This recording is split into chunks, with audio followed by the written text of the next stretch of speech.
आज हम लोग क्लास 10th के मैथ का चैप्टर नंबर 15 प्रायिकता अर्थात संभाव्यता प्रोबेबिलिटी का थ्योरी हम लोग पढ़ेंगे। एकदम अच्छे से एकदम ध्यान से आप लोग पढ़िएगा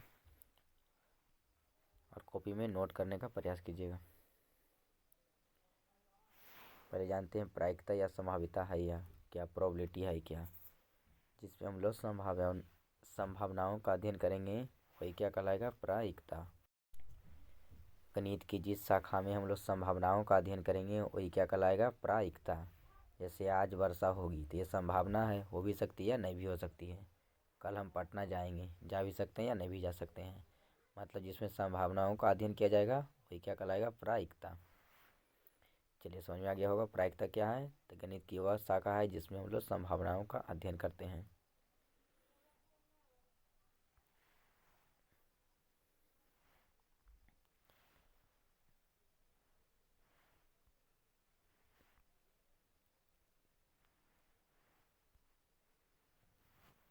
प्रायिकता सिद्धांत का विकास यानी कैसे कब हुआ था इसका विकास। 17वीं से 18वीं शताब्दी में जुआरी जो है एक घोड़ा रेस के में लगातार हार रहा था। तो एक जुआरी सी वेलियर डिमरे ने इस समस्या को लेकर उस समय प्रसिद्ध गणितज्ञ पास्कल गैलीलियो और फर्माइट के पास पहुंचा और इस समस्याओं का हल करने के क्रम में प्रायिकता सिद्धांत का जन्म हुआ।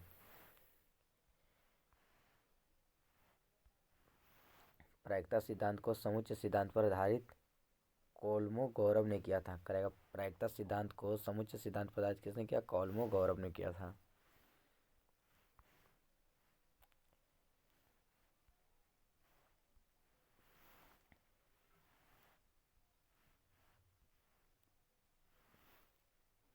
इटालियन भौतिक शास्त्री एवं गणितज्ञ जे कार्डन ने प्रायिकता सिद्धांत के विषय पर पहली पुस्तक लिखी जिसका नाम था the books on games of chance. The books on game of chance book का नाम था।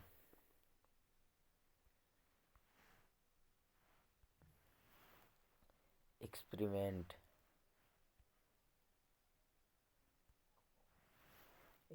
बोले तो प्रयोग क्या है, तो वह प्रक्रिया जिसमें एक सुपरिभाषित परिणाम प्राप्त होता है उसे हम लोग बोलते हैं प्रयोग। प्रयोग क्या है, तो वह प्रक्रिया है जिसमें हम लोग को एक सुपरिभाषित परिणाम प्राप्त होता है।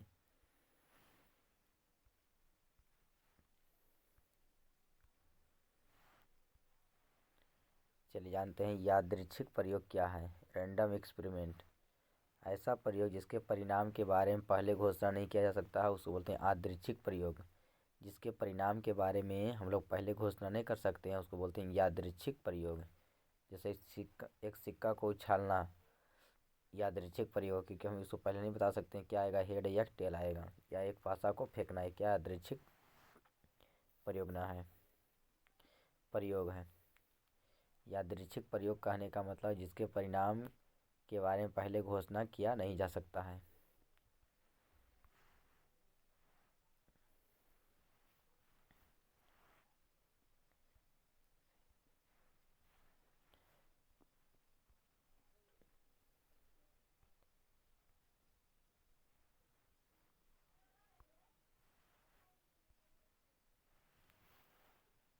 प्रतिदर्श समष्टि या सिंपल स्पेस क्या है, तो जब कोई प्रयोग किया जाता है तो उस प्रयोग से प्राप्त होने वाले संभव परिणाम के समुच्चय को प्रतिदर्श समष्टि कहते हैं। इसे हम लोग अभिप्रयोग भी कहते हैं। इसको एस से सूचित किया जाता है।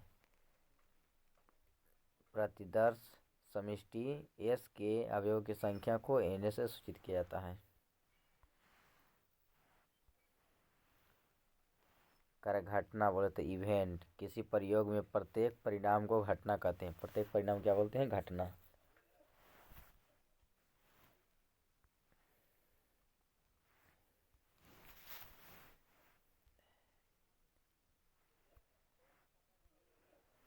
फिर अनुभाविक या प्रायोगिक प्रायिकता क्या है, तो प्रयोग के द्वारा अनुभव के आधार पर प्राप्त प्रायिकता को हम बोलते हैं अनुभाविक प्रायिकता। तो घटना ई के घटित होने की अनुभाविक प्रायिकता या खाली प्रायिकता। तो घटना ई के घटित होने की संख्या बटे कुल अभिप्रयोगों की संख्या। अर्थात पी बराबर सूत्र को आता है एन ई बटे एन एस। पी बराबर जिसकी प्रायिकता पूछेगा उसके घटित होने की संख्या को ऊपर रखिएगा, बाकी कुल कहाँ रखिएगा, नीचे। तो पी बराबर एन ई बटे एन एस। अगर पी ए बराबर कह देगा तो हो जाएगा एन ए बटे एन एस। मतलब जिसकी पूछेगा, अगर ए को पूछेगा तो ऊपर में ए रखिएगा और एन एस को हमेशा नीचे में रखिएगा। चलिए समझ में आ गया होगा।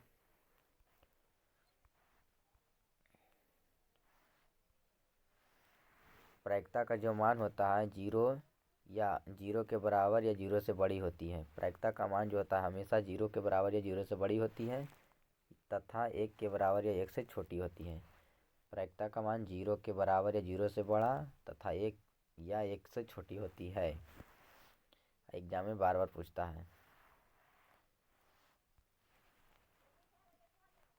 प्रायिकता का न्यूनतम मान जीरो होता है। प्रायिकता का न्यूनतम मान कितना होता है, जीरो। और प्रायिकता का अधिकतम मान कितना होता है, एक। प्रायिकता का न्यूनतम मान पूछेगा तो जीरो, प्रायिकता का अधिकतम मान कितना पूछेगा तो एक। प्रायिकता का मान जो है जीरो और एक के बीच होता है। प्रायिकता का मान जीरो और एक के बीच होता है।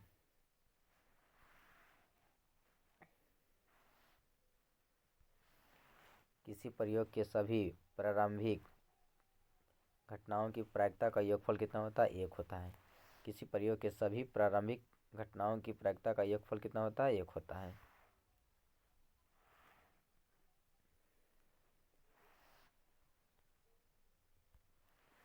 चलिए, असंभव घटना, इम्पॉसिबल इवेंट।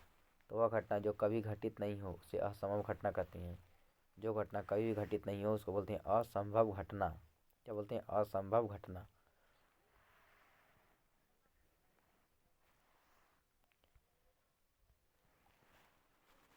असंभव घटना की जो प्रायिकता होती है वो जीरो होती है। असंभव घटना की प्रायिकता कितना होता है, जीरो। अर्थात पी असंभव घटना, पी बोले तो प्रायिकता किसका, असंभव घटना की कितना होता है, जीरो। असंभव घटना की प्रायिकता कितना, जीरो।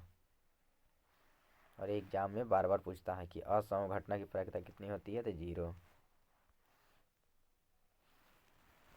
संभव या निश्चित या निर्धारित घटना। संभव, निश्चित या निर्धारित घटना। तो वह घटना जो हमेशा घटित हो उसे बोलेंगे संभव घटना। जो घटना हमेशा घटित होती है उसे संभव घटना कहते हैं। संभव घटना या निश्चित घटना की जो प्रायिकता होती है वो एक होती है। संभव या निश्चित घटना की प्रायिकता कितनी होती है, एक होती है। अर्थात पी संभव घटना या निश्चित घटना की प्रायिकता कितना, एक होगी।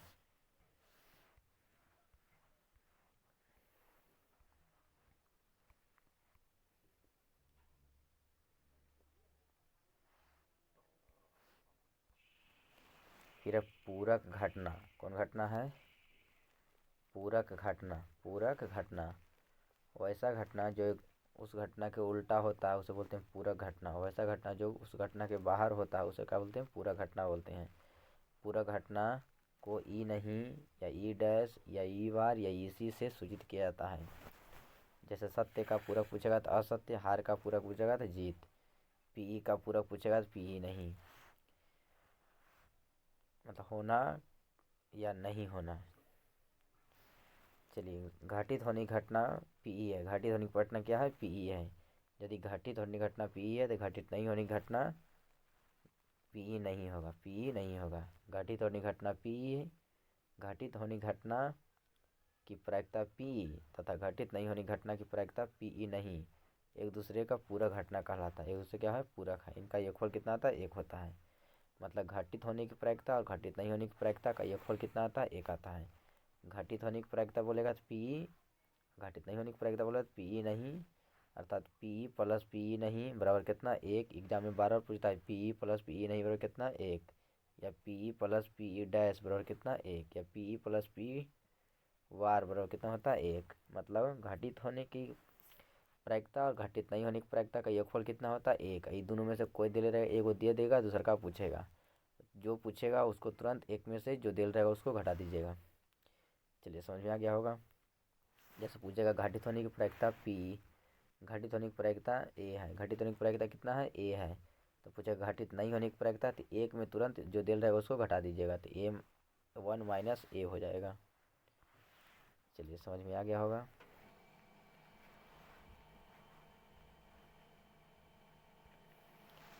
समप्रायिक घटना। समप्रायिक घटना इसे बोलते हैं वैसी घटना जिसमें से प्रत्येक घटना के घटने की संभावना समान हो उसे बोलते हैं समप्रायिक घटना। समप्रायिक घटना, जैसे एक सिक्का को उछालेंगे तो या तो चीट आएगा या पट आएगा, ये दोनों आने की संभावना क्या है, समान है, इसको बोलेंगे समप्रायिक घटना।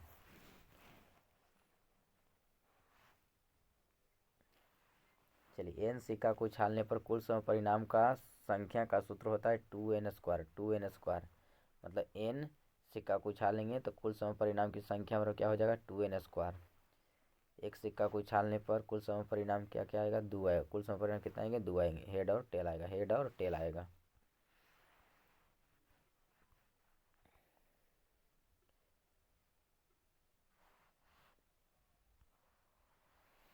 चलिए, इसको आप दो सिक्का को एक बार उछाला जाता है तो कुल समय परिणाम कितना आएंगे, 4 आएंगे। कुल समय परिणाम कौन 4 आएंगे, चारों देख लीजिए बढ़िया से कौन कौन है। 3 सिक्का को उछालेंगे तो क्या हो जाएगा, 2⁻3 बोले तो 8, देख लीजिए कौन कौन है। एन पासा को उछालने पर कुल समय परिणाम की संख्या का सूत्र होता है 6n²। पासा को फेंचेंगे तो 6⁻n, और पैसा को सिक्का को फेंचेंगे 2 के पावर के रूप में। चलिए, एक सिक्का को उछालेंगे, एक पासा को उछालेंगे तो कुल समय परिणाम 6 आएगा, जो कौन कौन है, ये वाला है। और देखिए, 2 पासा को फेंका गया है, उसका कुल समय परिणाम है कितना आएगा, 36 आएगा। 2 पासा को फेंकने पर कुल समय परिणाम कितना आएंगे, 36 आएंगे। देख लीजिए कौन कौन है।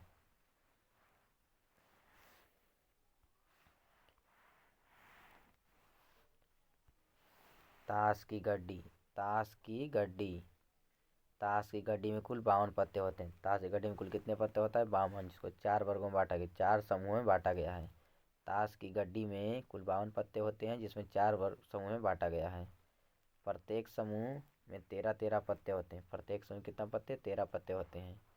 और ये 4 समूह हुकुम, या उसे बोलते हैं कालापान। जो 4 समूह है वो कौन कौन है, समूह का नाम हुकुम या कालापान, दूसरा है चीड़ी, तीसरा है पान या लाल पान, और चौथा है ईंट। क्या है, चौथा है ईंट। 4 समूह का नाम कोई पूछेगा, कहेगा ताश की गड्डी में 4 समूह का नाम कौन कुछ है, तो हुकुम या काला पान, दूसरा चीड़ी, तीसरा पान या लाल पान, तथा चौथा कहेगा ईंट। चलिए, समझ में आ गया होगा।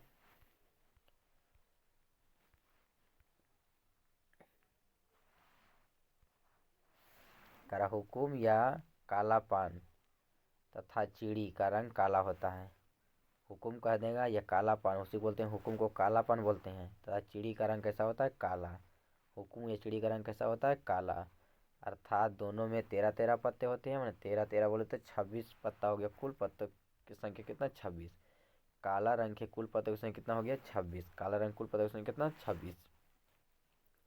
काला रंग कौन कौन होता है, हुकुम और चिड़ी, दोनों 13-13 पत्ते होते हैं, अर्थात कुल काले रंग के पत्तों की संख्या कितना हो गया, 26।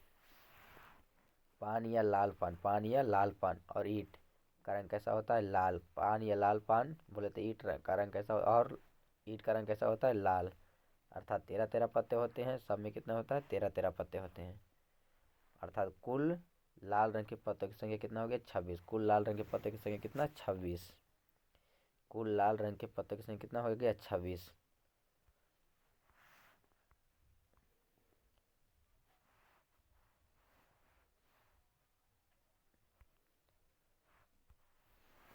प्रत्येक समूह के 13 पत्ते इस प्रकार है। प्रत्येक समूह जो 13-13 पत्ते हैं वो कौन कौन है, 13 पत्ता, नाम सुन लीजिए 13 पत्ते का। इक्का, इसको बोलते हैं मुन्ना, बादशाह, बेगम, गुलाम। इक्का, बादशाह, बेगम, गुलाम हो गया। फिर दहला से लेकर कहाँ तक, दुग्गी तक। दहला, नहला, सत्ता, अट्ठा, सत्ता, छक्का, पंजा, चौवा, दुग्गी, तिग्गी, दुग्गी तक। मैंने बादशाह, बेगम, गुलाम, इक्का और दहला से लेकर दुग्गी तक। इसमें प्रत्येक की संख्या कितनी होती है, 4-4 होती है। मतलब 4 गो इक्का होगा, 4 गो बादशाह होगा, 4 गो बेगम होगा, 4 गो गुलाम होगा। उसी तरह से सब कितने कितने होंगे, 4-4 होंगे। सब कितने, 4-4 होंगे। और उसमें से आधा आधा मैंने दो क्या होगा, काला रंग का होगा, दो क्या होगा, लाल रंग का होगा। मतलब 4 गो बादशाह है तो उसमें से 2 गो काला रंग का बादशाह होगा, 2 गो लाल रंग का बादशाह होगा।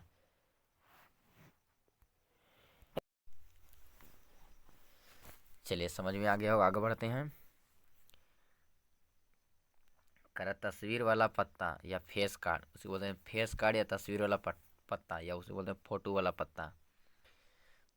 चलिए, तब बादशाह बेगम गुलाम, बादशाह बेगम गुलाम को हम लोग बोलते हैं फेस कार्ड। बादशाह बेगम गुलाम क्या बोलते हैं? फेस कार्ड बोला जाता है, तस्वीर वाला पत्ता बोला जाता है। इनकी संख्या मैंने फेस कार्ड अर्थात तस्वीर वाला पत्ता की संख्या कितनी होती है? 12। कितनी होती है? 12। कितनी होती है? 12। क्योंकि 4 होता है सब, बादशाह भी 4 को होता है, बेगम भी 4 को और गुलाम भी 4 को। तो फेस कार्ड की संख्या कितनी हो गई? 12 हो गई। और कहेगा बिना फेस कार्ड की संख्या कितनी हो जाएगी? तो 52। पूरा पूरा कार्ड की संख्या 52 होता है, जिसमें 12 होता है फेस कार्ड, तो बिना फेस कार्ड के कितना हो गया? 40। और ये अब एग्जाम में पूछता है कि फेस कार्ड की संख्या कितनी है, बिना फेस कार्ड की संख्या कितनी है। तो फेस कार्ड की संख्या कितनी? 12। बिना फेस कार्ड की संख्या कितना? 40। चलिए, काला रंग के फेस कार्ड की संख्या कितना हो जाएगा? 6, क्योंकि आधा काला और आधा लाल होता है। तो काले रंग के फेस कार्ड की संख्या 6 और लाल रंग के फेस कार्ड की संख्या कितना हो गया? 6 हो गया। चलिए, समझ में आ गया होगा बढ़िया से। अब आगे बढ़ते हैं। काला रंग के बिना फेस कार्ड की संख्या कितना हो जाएगा? 20, क्योंकि बिना फेस कार्ड की संख्या कितना है? 40, जिसमें आधा काला और आधा लाल। तो बिना फेस कार्ड में काले रंग का पत्ता की संख्या कितना हो जाएगा? 20। और लाल रंग के फेस कार्ड की संख्या कितना हो जाएगा? बिना मतलब लाल रंग के बिना फेस कार्ड की संख्या कितना हो जाएगा? 20 हो जाएगा। चलिए, एगो यहाँ पर ध्यान दे रखिएगा, कम कहने का अर्थ होता है कम से कम कहने का अर्थ होता है जितना कहे उतना या उतना से अधिक होता है। कम से कम कोई कह देगा, जितना कहे उतना उतना से अधिक होता है। और अधिक से अधिक कहने का अर्थ होता है, अधिक से अधिक कहने का अर्थ होता है जितना कहे उतना है, उतना से कम होता है। उतना से क्या होता है? कम होता है। और ध्यान रखिएगा, जिसकी प्रायिकता पूछे, जिसकी प्रायिकता पूछेगा उसके घटित होने की संख्या को हमेशा ऊपर रखिएगा। जिसकी प्रायिकता पूछेगा उसके घटित होने की संख्या को हमेशा ऊपर रखिएगा। और बाकी कुल संभव परिणामों की संख्या को नीचे रखिएगा। कुल संभव परिणामों की संख्या को नीचे रखिएगा। जैसे पूछेगा पीई की प्रायिकता, पीई की प्रायिकता माने ई की प्रायिकता पूछेगा, तो ई के घटित होने की संख्या को हमेशा ऊपर रखिएगा। तो मतलब एनी बटे कुल, इस जो कुल घटित घटना की संख्या होगा उसको रखिएगा नीचे। चलिए, समझ में आ गया होगा। आप लोग यदि अच्छा लगा तो लाइक शेयर और चैनल पर नए सब्सक्राइब जरूर कीजिएगा। मिलेंगे अगले वीडियो में।